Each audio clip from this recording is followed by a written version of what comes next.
I am from Houston. I lived there for the majority of my life. About 4 years ago, though, is when I moved here to San Antonio. My biological mother, her name's Rachel Herrera, was diagnosed with cervical cancer. She was given a prognosis of 6 months to live and went through harsh chemo and radiation, which damaged her nerves from the waist down. She couldn't walk anymore, she couldn't take care of herself anymore. And so I basically became the caregiver.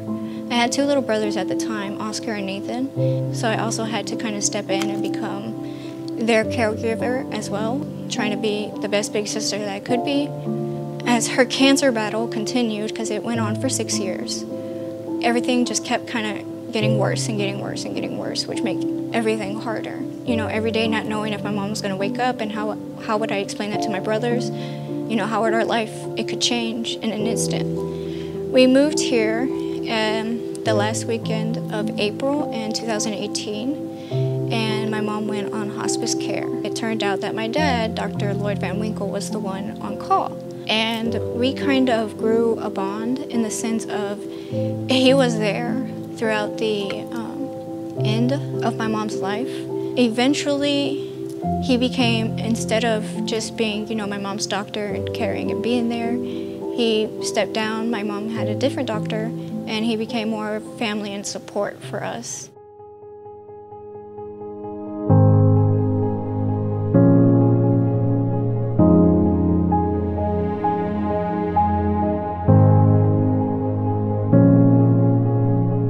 When you see a person with that kind of potential, that kind of has the rug of life pulled out from under them, you can either stand there and watch them fall down, or you can go over there and put your arm around them and say, you're not going to go nowhere.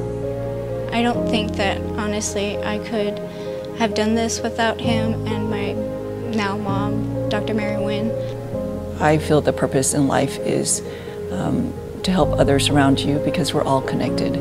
When I first decided to continue my education, I didn't know where to go. First, she told me she didn't think she could graduate from high school. Then she told me she wasn't college material. I didn't believe that I could come to St. Mary's. She's naturally an extremely intelligent young lady, and she just needed somebody to kind of show her that. She was going to be an outstanding student, but she needed to be convinced of that. Now that I've finished a year here at St. Mary's, I feel more at ease, I feel more at home.